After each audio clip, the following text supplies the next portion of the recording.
Eu acho assim, ó, depois de quase 2 meses, tá, de catástrofe e semanas aí de absoluta pressão popular que eu desempenhei, e muitas outras pessoas que eu vi manifestações muito bem fundamentadas em relação à necessidade da dragagem e do desassoreamento urgentes dos rios aqui do Rio Grande do Sul, que já deveria ter sido feita em setembro do ano passado, quando nós tivemos o primeiro episódio grave aqui de enchente, que já destruiu naquela época vários municípios, e não foi feito nada, né? Aí se passaram 10 meses, tivemos uma nova catástrofe, dessa vez muito, muito maior, e para não termos a terceira em breve, maior ainda, né? Porque está raso, os nossos rios estão todos rasos, são como calhas entupidas. E aí, exemplo do que Itajaí, em Santa Catarina, fez há algum tempo atrás, que triplicou o tamanho dessa calha, né, do seu canal de navegação e nunca mais teve enchente. Nós precisamos aí de um projeto bem fundamentado, que comece lá nos rios que desaguam no Guaíba e vá até o final da Lagoa dos Patos, lá em Rio Grande, passando e chegando finalmente ao mar, onde tem um canal bastante estreito de saída da água. E depois de muita pressão mesmo, que a gente conseguiu pautar um assunto na imprensa geral aqui, um assunto que ninguém estava querendo tratar a princípio, como se fosse uma questão secundária, assim, algo que nós sabemos, e todo mundo que navega, todo mundo que tem envolvimento com o rio mais profundo, sabe, né, do impacto terrível do assoreamento e da falta de um trabalho de manutenção. Para vocês terem uma ideia, o Gerson, eu já tive a oportunidade de dizer para ele antes, fazia cerca de 20 anos que esses rios e a bacia do Guaíba não eram desassoreados e dragados. Então não tem como, não tem a menor possibilidade disso não ter um impacto dramático na vida das cidades costeiras, das cidades ribeirinhas, né? Por fim, a gente viu com os próprios olhos, né, toneladas de areia serem jogadas para cima das ilhas, da cidade de Eldorado, da cidade de Canoas, em São Leopoldo, aqui em Porto Alegre mesmo, areia que o rio está cuspindo para fora, literalmente. Pessoas gravando vídeo, caminhando pelo meio do rio, ou jogando futebol em novas praias que surgiram no meio do rio, onde deveria ser profundo e agora não é. E a falta desse trabalho de constância, um trabalho que a gente considera que deve ser rotineiro, né, vai acabar que o trabalho que tem que ser feito é um trabalho bilionário. É isso que acontece. E algumas pessoas vêm me perguntar, mas Fernanda, esse trabalho não é muito caro? E eu respondo, mais caro é reconstruir o estado do Rio Grande do Sul.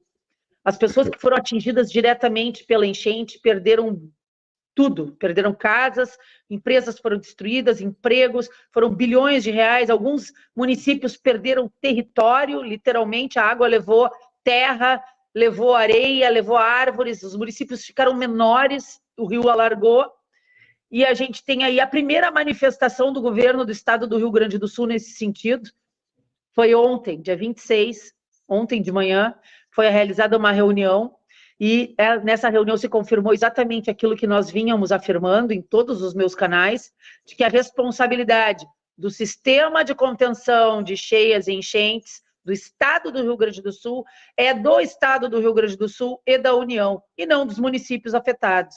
Então, essa cobrança em cima dos prefeitos é desmedida, desproporcional e de má fé, porque estamos em um ano eleitoral. A manutenção, a modernização e a criação, a construção desse sistema de contenção de cheias, ele é responsabilidade estadual com recurso federal.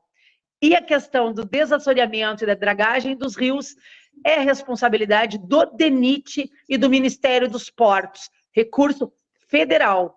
Então, após essa reunião que houve ontem de manhã, entre representantes do Departamento Nacional de Infraestrutura e Transportes, do DENIT, que tinha representante também do Ministério dos Portos, representante da Portos RS, que cuida dos portos, do pessoal que era ligado à Secretaria de Portos e Hidrovias do Governo do Estado, vai acontecer um projeto de desassoreamento que deve estar pronto, o projeto, em 15 dias.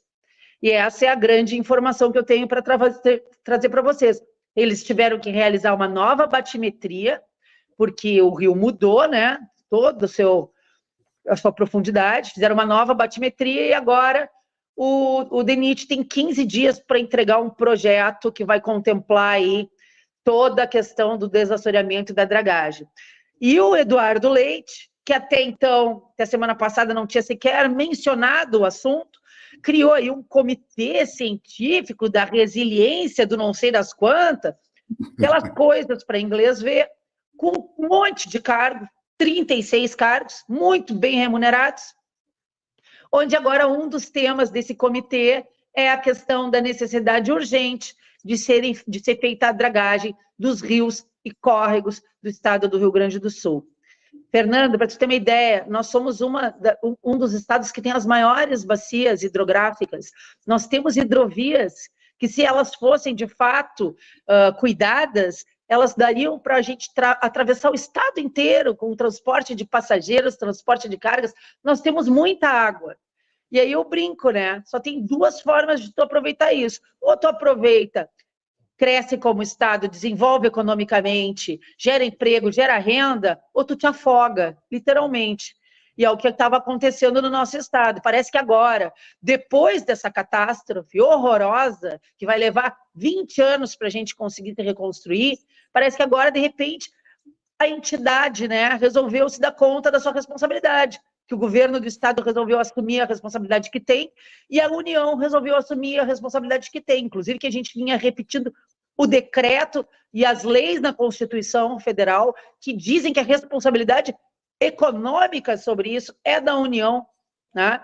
Que não tinha feito absolutamente nada até agora. A impressão que eu tenho, meus amigos, é que eles tentaram de todas as formas se livrar dessa responsabilidade, mas agora, na base da porrada da opinião pública, eles resolveram agir. Porque os municípios não têm a menor condição de arcar com essas despesas, né? O governo federal estava destinando 300 mil reais para os municípios se reconstruírem, o que é uma piada, né? É meia dúzia de diária de viagem da esbanja com Lula, né? Agora, Fernanda,